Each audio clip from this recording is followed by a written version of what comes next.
Assalamualaikum and hello guys. Today we will discuss about the Department of Civil Engineering in University Technology Malaysia, UTM. Okay, for this sem, we had joined the fundamental class to introduce us about the all department in the civil engineering. So the first department is hydraulic and hydrology. Second, geotechnic and transportation. Third is the Department of Environment, and the last one is the Department of the Structural Materials. So the main topic that we will discuss about this assignment is we will discuss about the what is the department about and what the assignment that the lecturer have give us. Okay, before we start with our discussion, we will introduce.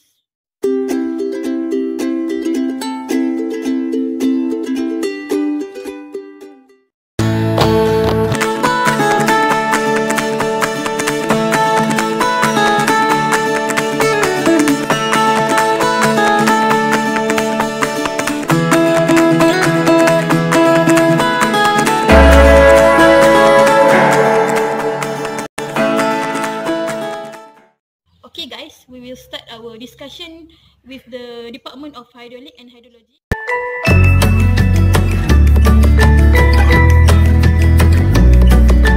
Hello, I'm Diyana. I would like to present for hydraulic assignment.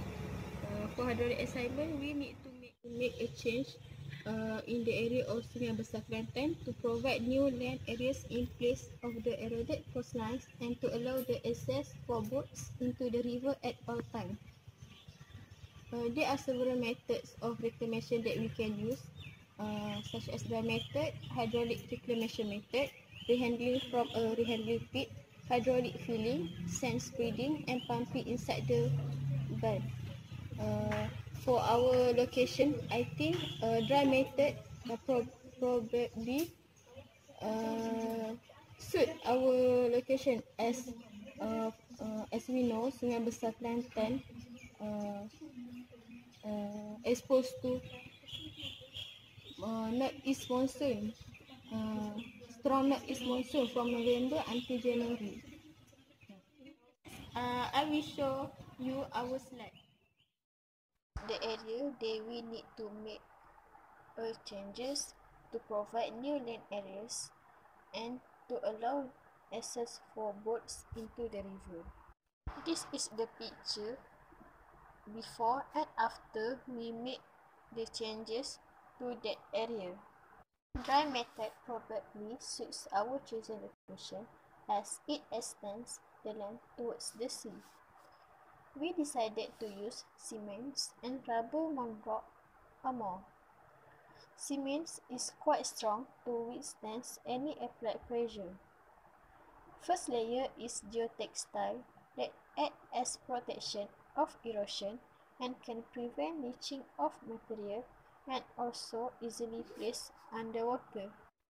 Then fill it with sand from dredge channel and imported to keep waterways navigable and creates an anti-sluice pathway for boats. For navigation channel, the concept is by using sand salt washes downstream. Sedimentation usually fill the channel, so the dredging process helps remove the sediments from bottom of the river. To Diyana for sharing us about Department of Hydraulic and Hydrolysis. So now we will continue with the next department, that is Geotechnic and Transportation. Thank you.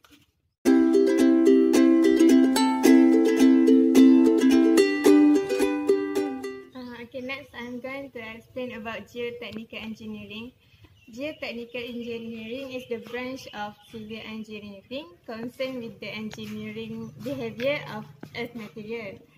Geotechnical engineering uses principles of soil mechanics and rock mechanics to investigate subsurface condition and material.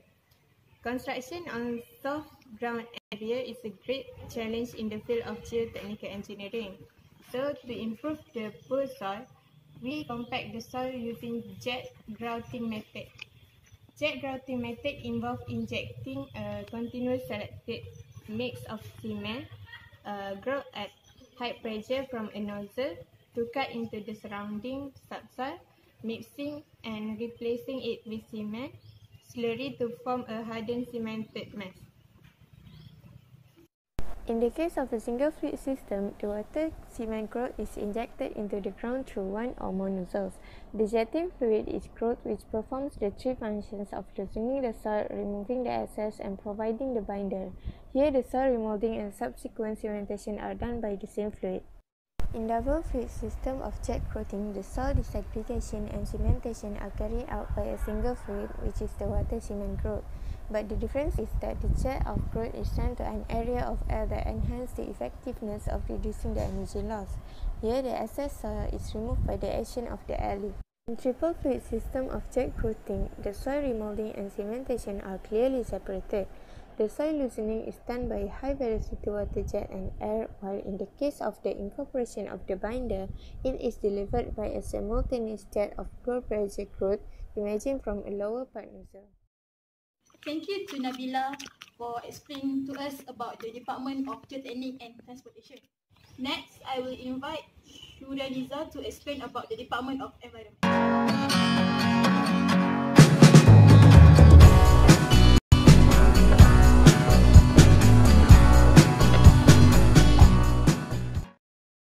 Hi, my name is Syurializa.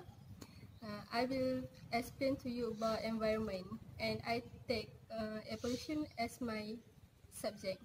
Okay, first of all, environment is the surrounding or condition in which a person, animal or plane live or operate. The common pollution that happen in our surrounding is air pollution, water pollution, and land pollution. Okay, the definition air pollution is a mixture of solid particles and gases in the air and affect human and ecosystem. Example like car emissions, chemical from factories, and dust. Air pollution, process of air pollution occurs when harmful substances, including particulate and biological molecules, are introduced into atmosphere.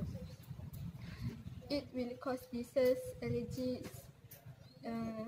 the deaths of humans, harm other living organisms like animals and food crops. Also, damage both environment. In terms of health, it will affect respiratory infections, heart disease, stroke, and lung cancer. Also, difficulty in breathing, wheezing, coughing, and asthma. In terms of health, it will affect respiratory infection, heart disease, stroke, and lung cancer. It also can make difficulty in breathing, wheezing, coughing, and asthma. In terms of economic, air pollution costs the world economy $1 trillion per year. As a result of productivity losses are caused by it due to disease. Also, we took alternative in pollution to cover the pollution. We do combustion of fossil fuels for space heating can be replaced by using ground source heat pumps and seasonal thermal energy storage. So in our lifestyle, it's easy to do like to prevent the pollution, like conserve energy. Remember to turn off light, computer and electric appliances when not in use. Use energy efficient light bulbs and appliances. Participate in your local utility energy conservation program. So we have to take responsibility in take care of our environment together if we want to live in harmony and for the future. Thank you. That's all for me. And volatile organic compounds. Nitrogen oxides come from car exhaust, coal power plants, and factory emissions. Volatile organic compounds are released from gasoline, paints, and many cleaning solvents. Smog not only creates a brown haze that reduces visibility, but also harms plants, irritates the eyes, and causes respiratory distress. Thanks to Syurializa for explaining to us about the Department of Environment. Next, I will invite Atikah to present about the Department of Structure and Materials.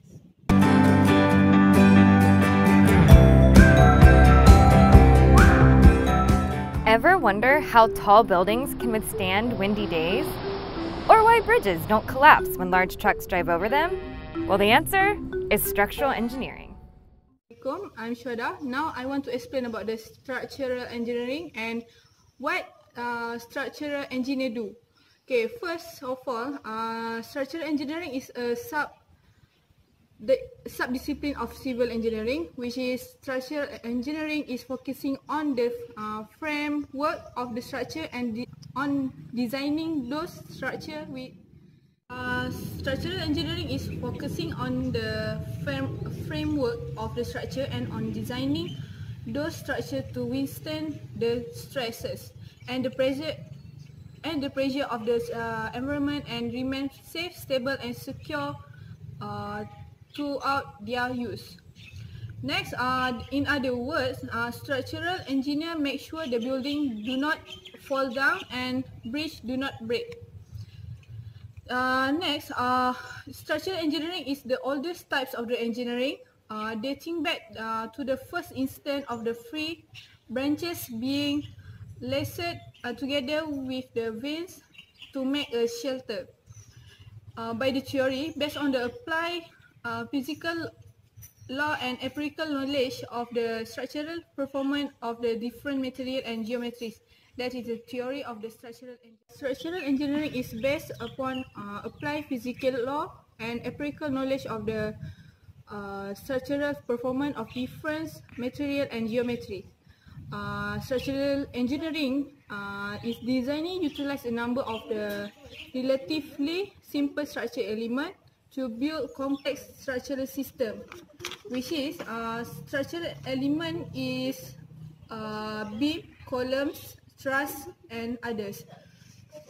Next, what does a structural engineer do?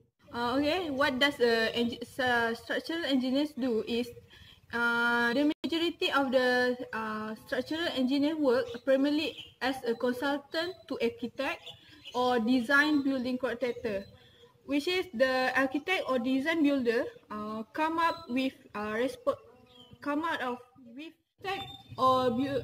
design builder come up with a building layout, and then it's the structural engineer's responsibility to calculate the loads, fit the structure to the architect and design on what structural system to use. Then structural system includes steel, concrete, masonry, woods, and other material from which the engineer select beam, column, and other members that make up the building support. Then, generally, structural engineer involved with the design of the new building, sometimes involved in the demolition of structure either permanently or in order to repair it. They also structure both during and other construction to ensure that they are properly constructed. Because of the work of the structural engineer is closely tied to public safety, they must be registered with the state in which must be to practice in order to demonstrate their abilities.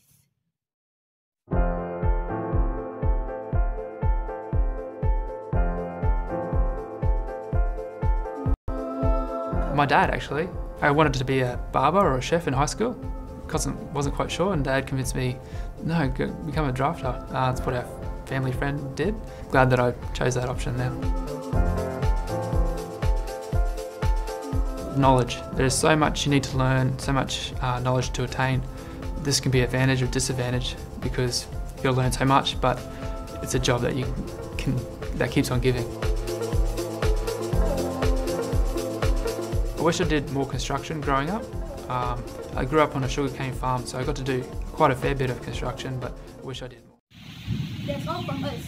Thank you for watching our video. I hope you all will understand about the information and the explanation about the civil engineering. Thank you.